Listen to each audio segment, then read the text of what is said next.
following up my previous story after catching Alex with another guy in our dorm, something between us snapped. What followed was a Cold War. Weeks of suffocating silence, of picking fights over toothpaste caps and charger cords rather than naming the real wound. I told myself it was about respect, about boundaries, but the truth was messier. Jealousy coiled in my chest, hot and irrational, while anger sharpened every glance between us.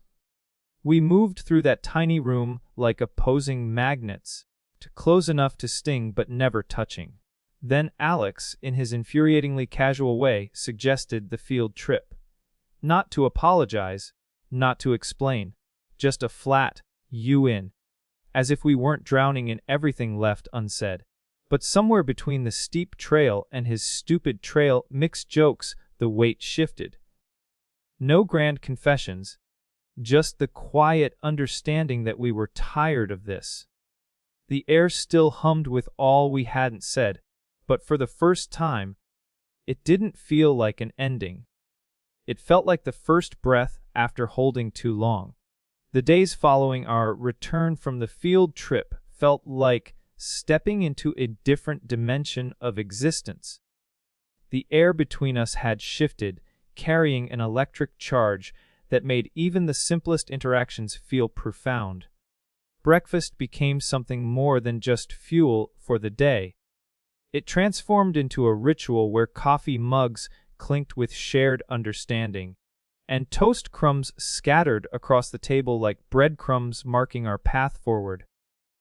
Our morning routines, once conducted in separate orbits, now intertwined naturally as we moved through the dorm room with an ease that felt both new and familiar.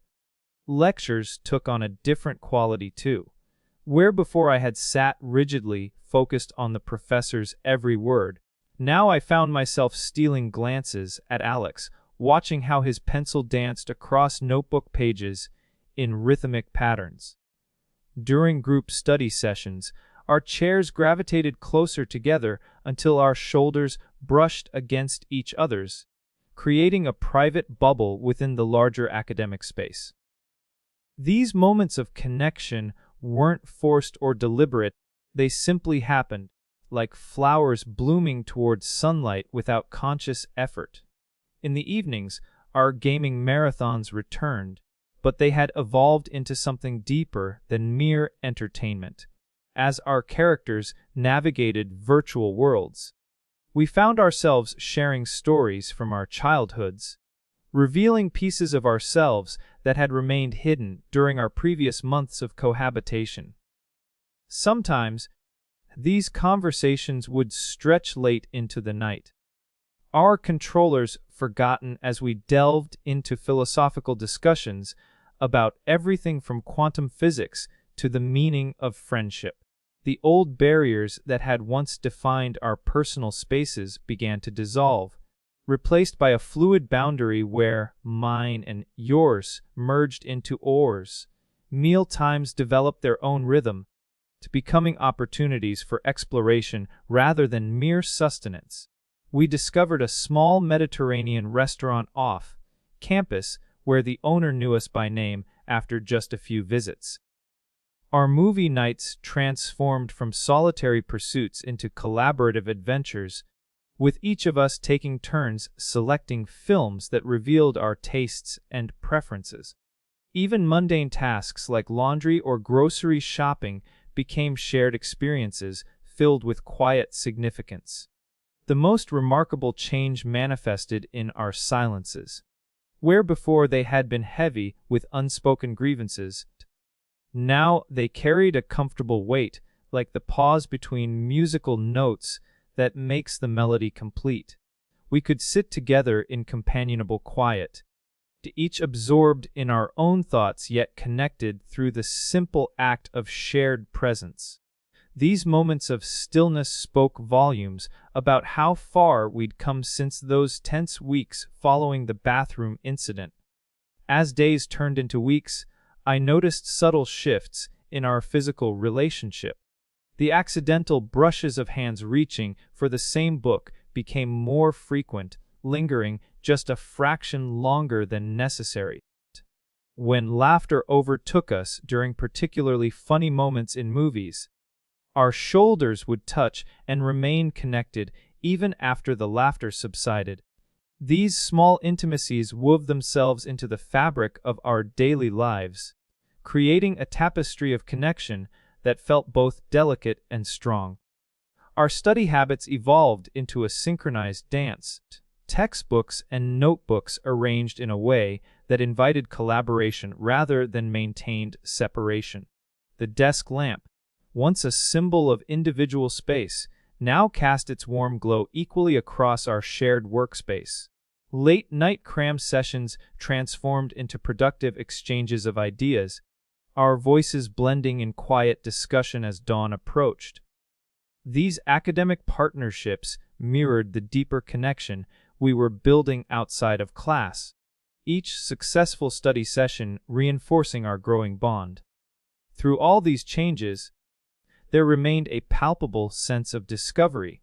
Each day revealed new facets of our relationship, like uncovering hidden chambers in a house we thought we knew completely. The transformation wasn't marked by any single dramatic event, but rather by an accumulation of small, meaningful moments that collectively reshaped our reality. We were writing a new chapter in our story, one where past hurts informed but no longer dictated our present interactions. These developments created a foundation that felt both solid and flexible, capable of supporting whatever came next while remaining open to evolution.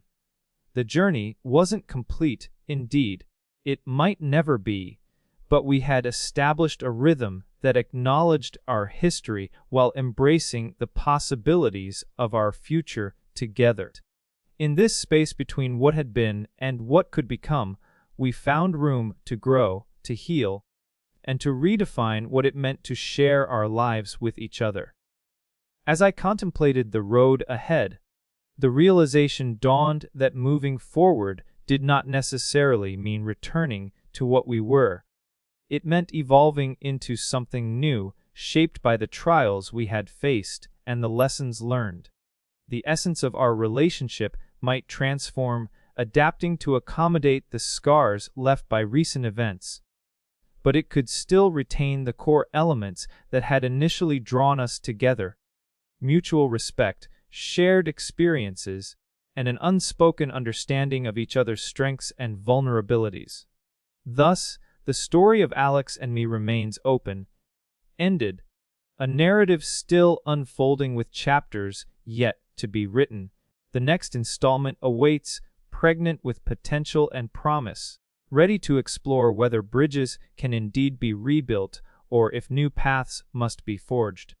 Whatever the outcome, one truth remains certain: life, much like our relationship, is a journey of continuous discovery, demanding resilience and adaptability. And as we stand on the brink of this new chapter, the only certainty is the unwritten nature of our future, inviting us to pen our stories with honesty, courage, and an open heart. Reflections in isolation. In the solitude of those strained days, I found myself drawn to the window seat, a spot that had once been a shared haven during late night talks and quiet reflections. Now it served as my solitary perch, where the world outside seemed infinitely simpler than the complexities festering within our dorm walls. The campus stretched out beneath me, alive with the vibrancy of returning students and the promise of new beginnings. Yet, here I sat, ensnared by a web of conflicted emotions, unable to find solace in the familiar sights.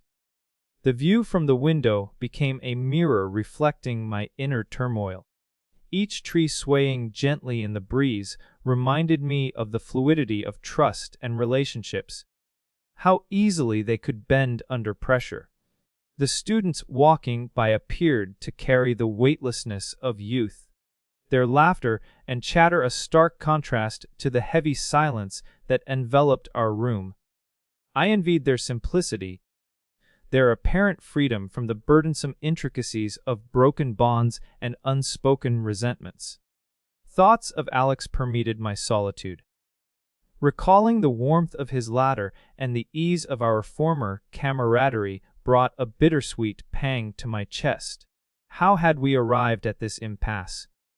Was it merely jealousy that clouded my judgment, or was there a deeper insecurity at play?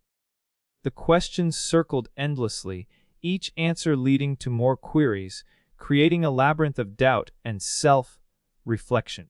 Pondering potential resolutions, I wrestled with the notion of forgiveness.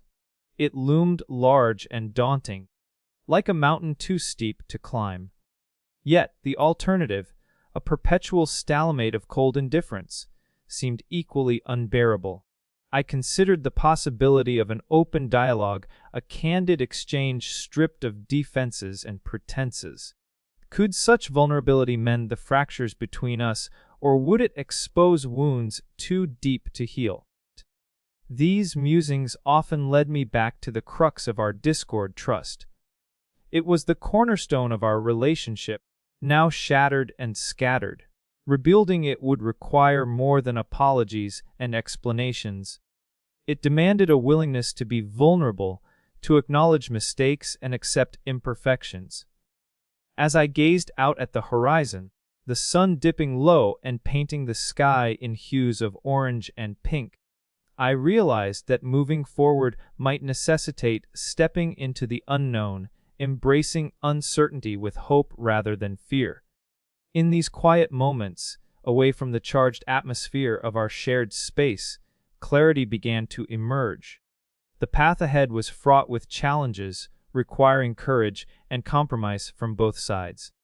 Yet, the thought of navigating it alone, without Alex's companionship, felt like a journey bereft of its true destination.